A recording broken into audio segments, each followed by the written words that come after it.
icyo dushaka nta kindi ni federalisme. Ayo ni amagambo ya Bwana Bertrand Bisimwa ubwo yaganiraga n'igitangazamakuru The East African agaruka ku bijyanye n'ubwoko bw'imiyoborere AFC M23 yifuza yashyize ku meza kugira ngo baganireho i Doha muri Qatar. Ibi ni ibintu byakomeje kugenda bigarukwaho kuko ni bimwe mu buryo bwatuma uburasirazuba bwa Repubulika ya Demokarasi ya Kongo ndetse n'igihugu cyose muri rusange kigira umutekano, buri gace kakayoborwa mu buryo bwa federalisme. Ibi bizatuma AFC M23 igisirikare iri kubaka kidasenyuka, AFC M23 igisirikare iri kubaka gikomeza kugarura amahoro n'umutekano, by'umwihariko muri Kivu zombi nk'uko yakomeje kugenda ibikora. Ariko ibi byose tukaba tugiye kubisobanura tubigarukeho nk'uko yabisesenguye ndetse akanabisobanura. Yanagarutse ku bijyanye n'imikoranire iri hagati y'u Rwanda na Repubulika ya Demokarasi ya Kongo ndetse n'ibindi bitandukanye. Bana nanjye rero muri iki kiganiro aho ngiye kukikugezaho 5 kuri 5.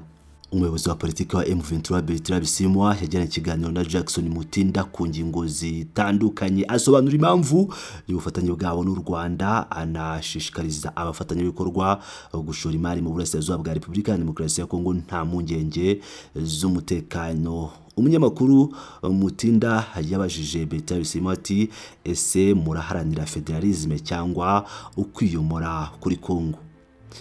Mu kumusubiza ati dushyigikiye federalisme kuko twabonye ko mu myaka irenga 60 y'ubwigenge imiyoborere ishingiye ku bumwe itigeze ikora. Murasanga ahubwo yaratumye Kongo irushaho kugirwa intege nke uko igihe cyagiye gihita n'uburyo butari gukora. Niyo mpamvu dushaka federalisme kuko ari amahirwe twaha igihugu cyacu. Imwe mu mpamvu ituma ubu buryo bwa unilateralisme idashobora gukora nuko Kongo ari igihugu kinini cyane hafi kungana n'umugabane wose. Nta hantu na hamwe twigeze tugira aho twavuga ko ari igihugu nation cyunze ubumwe, ahubwo ni ihuriro ry'amoko n'amahanga mato menshi agize igihugu kimwe. Nta muco rusange w'iterambere dufite mu gihugu.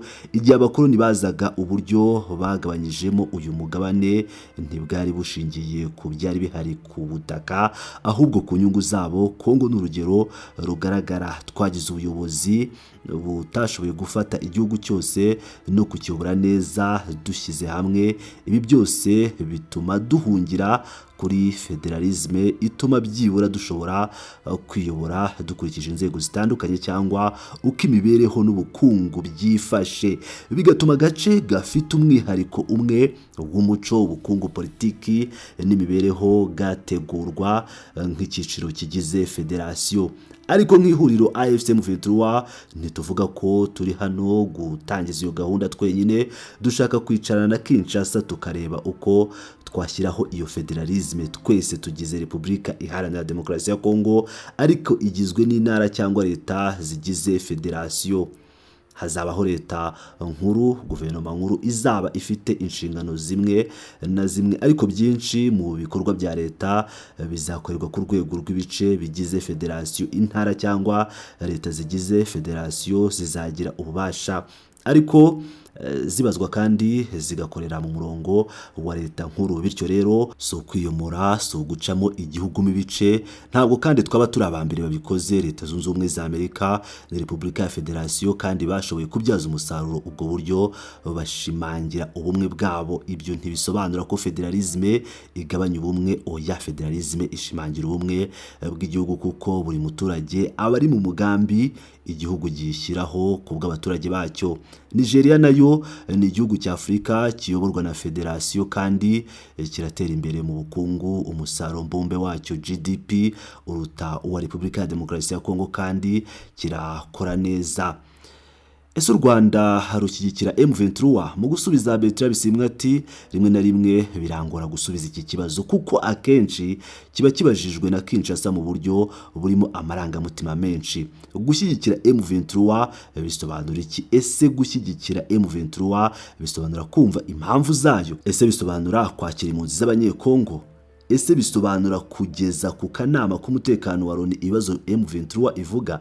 Ese bisobanura gusangira umupaka n'akarere M23 igenzura? Mu by'ukuri gushyigikira M23 bisobanuye iki? Kinshasa yifuza ko twirengagizwa, nyamara Kinshasa ubwayo yemera impamvu turwanira kuko turi mu murongo mwiza kandi twese hamwe twageze ku masezerano menshi. Iyo twe abanyekongo dutaka ko duhezwa mu gihugu cyacu, ko twicwa, Kinshasa yari kwifuza ko nta gihugu na kimwe kibyumva. Nyamara iki ni ikibazo cy'uburenganzira bwa muntu. Kinshasa ubwayo yasinye amasezerano ya Loni abigenga. Kinshasa yasinye amasezerano mpuzamahanga menshi yerekeye uburenganzira bwa muntu. Dushaka ko ibihugu byinshi ku isi byumva impamvu z'abanyekongo, bikazishyigikira kandi bikazirengera, kuko Kinshasa idashaka ko tugira ubufasha buturuka hanze, nyamara bo ubwabo bashaka inkunga n'ubuvugizi hanze y'igihugu. Umunyamakuru yahise amubaza ati none se u Rwanda rurabashyigikira? Yahise amusubiza ati ndababwira ukuri, nemera ko dufitanye umubano kuko turi abaturanyi, duhuriye ku mupaka umwe, one stop border post. Uzahasanga abanyekongo benshi bambukira mu Rwanda n'abanyarwanda bambukira muri Kongo bagiye gukora ubucuruzi. Hari ibibazo bimwe na bimwe byaduka hagati y'abaturanyi bisaba ubufatanye bwacu bushingiye ku kibazo cy'imitwe yitwaje intwaro, cyane cyane FDLR yishe abantu mu Rwanda igahungira mu gihugu cyacu, hanyuma ikomeza no kwica abaturage bacu. Bityo rero turiteguye kugira ngo turinde akarere kacu kandi duhashye imitwe yitwaje intwaro kugira ngo Kigali itabona impamvu yo kwambuka umupaka. Iki kibazo cyagombaga gukemurwa na guverinoma ya Kinshasa, ariko yari twe tugikemuye turaharabikwa. Kuba FDLR ihari nibyo byatumye dufatanya n'u Rwanda, kuko udashobora gutura ku mupaka utagize ubufatanye n'abaturanyi bawe mu by'ubukungu, imibereho, umuco n'umutekano. Ariko kugirana umubano n'u Rwanda ntibisobanura ko badushyigikira mu gisirikare cyacu cyangwa muri politike yacu. Ni umubano usanzwe hagati y'ibihugu n'ibihugu. Nubwo twe ubwacu atari igihugu ku mugaragaro, ariko dufite inshingano zo kurinda umutekano w'ubutaka bwa Kongo buhana imbibi n'u Rwanda. Mu gihe tutari kubereka ko twakemuye ibibazo byabo by'umutekano, bashoboraga gufunga umupaka kandi twe abanyekongo nitwe twari kubabara. Iyo urebye amateka ya Kongo uzasanga imiryango yo mu burasirazuba bw'igihugu iboneka no mu Rwanda, mu Burundi no muri Uganda ndetse no muri Kenya. Bityo rero iyo wiciye umuntu hano muri Kongo, ingaruka zishobora kugera no mu bihugu by'abaturanyi. Dushaka ko abafatanyabikorwa bacu bo mu muryango w'ibihugu byo muri Afurika y'Uburasirazuba EAC babasha gukorana natwe no gushora imari mu karere kacu. Kuva hano kugera Kinshasa ni intera irenga kilometero 2,000. Iyo tugize ikibazo hano, abayobozi ba guverinoma ntibabyitaho. Bityo rero iyo umwe mu baturanyi bacu ashobora kuza kudutera, nitwe twari kubigwamo. Niyo mpamvu twafashe intwaro kugira ngo turinde abaturage bacu kandi dufashe no kurinda umutekano w'abaturanyi bacu. Kinshasa yananiwe kubikora. Iyo ibikora ntitwari kuba turi hano. Ntushobora gufungurira imitwe yitwaje intwaro imipaka kugira ngo itere ibindi bihugu hanyuma ngo udushinje amakosa mu gihe twaba dufatanyije n'ibyo bihugu kubikemura. Umunyamakuru yahise amubaza ati ese munyuzwe n'ibiganiro by'amahoro bikomeje hagati yanyu na guverinoma?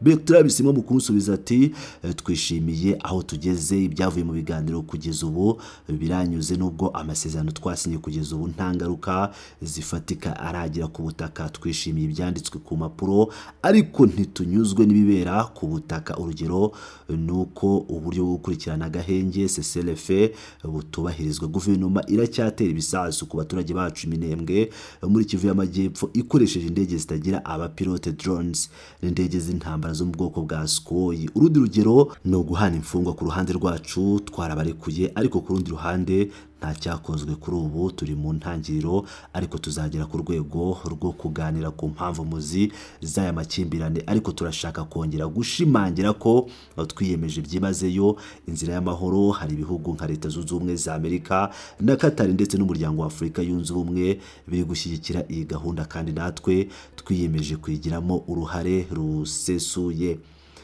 Umunyamakuru yahise amubaza ku itandukaniro riri hagati y'ubutegetsi bwa M23 n'ubwa guverinoma y'impunzi. AFC M23 ngo barwanira umutekano w'abaturage bacu mu myaka 30 ishize. Guverinoma ya Kinshasa ntiyashoboye kurinda igihugu cyacu, ahubwo bafunguriye igihugu imitwe itwaje intwaro ifite imigambi mibi ku gihugu cya Kongo. Hano ndavuga ku barwanyi ba ADF, Allied Democratic Forces, baturuka muri Uganda bashyigikiwe na Islamic State, ndetse na FDLR bavuga ko baje nk'impunzi, ariko ni impunzi ki iza yitwaje intwaro. Bose bakaba barishe abaturage bacu. Hari n'abandi bambororo baturuka muri Afurika yo hagati, ariko umuryango umwe gusa bagamije kwibasira n'abatutsi. Byibura miliyoni imwe y'abanyekongo yabaye impunzi kubera ubwo bwicanyi. Twabonye ibisubizo ku buryo twakemura iki kibazo. Dukeneye gukorana kugira ngo twubake igihugu. Umunyamakuru yongeye amubaza agira ati, mu gushishoza ku ngingo ya Afurika y'Epfo yavuye muri Repubulika ya Demokarasi ya Kongo urabivugaho iki? Ati, ntekereza ko ari icyemezo cyemewe kandi gifite inshingano. Afurika y'Epfo yaje gufasha ingabo za Loni gukemura ibibazo by'umutekano muri Kongo. Igihe MONUSCO yazaga hari imitwe 23 yitwaje intwaro mu burasirazuba bwa Kongo, ariko ubu harirenga 350. Ibi bigaragaza ko MONUSCO yatsinzwe. Kuki Afurika y'Epfo yakagombye kuguma mu gikorwa cyatsinzwe? Muri 2013 igihe hafatwaga icyemezo cyo gushyiraho FIB, United Nations Force Intervention Brigade, twe nka M23 twari twagiye kugira ngo FIB irwanye imitwe yitwaje intwaro. Muri 2012 hari imitwe 43 yitwaje intwaro. Twagiye mu buhungiro, tuza muri 2017 kugira ngo dushyigikire Kinshasa mu kurinda iki gice cy'igihugu. Ntidutashye ngo dutangize intambara. Twabwiye Perezida Felix Tshisekedi ko twiteguye kwinjira mu ngabo mu buryo budasubirwaho, ariko aho gufata iyo gahunda yayikoresheje ngo aturwanye. Tugarutse muri 2017 twasanze hari imitwe irenga 200 yitwaje intwaro, kandi MONUSCO yari hari ayibonaga byose. Usubije amaso inyuma uzasanga ari twe M23 gusa FIB yahanganye natwe. No mu ntambara iheruka MONUSCO yahanganye natwe ifatanyije na FDLR ndetse n'abamerceneri bari hano. Icyo gihe Afurika y'Epfo yari mu gikorwa cya SAMIDRC, SADC Mission in Democratic Republic of Congo, kandi yashyigikiraga imitwe yitwaje intwaro. Afurika y'Epfo yari muri FIB. Bityo niba uyu munsi bahisemo kuva muri Congo, nuko babonye ko batsinzwe. Ntekereza ko babikoze kugira ngo baheshe abanyekongo amahirwe yo gukemura amakimbirane yabo ubwabo. Ngira ngo uko mubyumviye rero, umwe mu bayobozi bakomeye muri AFC M23 akaba ari vice coordinateur wa AFC M23 Bertrand Bisimwa, uyu wahoze n'ubundi ari perezida wa M23 nka M23 Alliance Fleuve Congo itaraza ngo bihuze. Uyu muyobozi rero ukomeye cyane muri M23 akaba yatangaje gahunda bafite ko ari federalisme, kuko babonye ku buryo bwo kubayobora kuriya igihugu ari kimwe nta nyungu bigeze babibonamo. Akaba yabisobanuye rero neza uko gahunda zose zimeze. Bishatse kuvuga ko iduha muri Qatar mu biri kuganirwaho, muko byagenda kose, mu by'ingenzi bari kuganiraho nuko hagomba kubaho ubuyobozi bwa federalisme, kugira ngo umututsi, umurwandofone wo muri Kivu zombi ndetse n'abahema bakomeje kwicwa muri Ituri na Kodeko, abo bose babe bagira umutekano uhagije.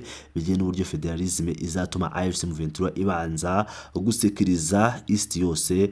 Ibi byose bikaba binajyana amagambo abayobozi batandukanye ndetse n'abasirikare barimo Lieutenant Colonel Wiringoma bavuga ko batazigera bakura ikirenge muri Goma, muri Bukavu. Ni ukuvuga ngo mu bice byose bigaruye batazigera basubira inyuma, nubwo hari ibice nka Uvira mu minsi yashize bafashe bakasubira inyuma.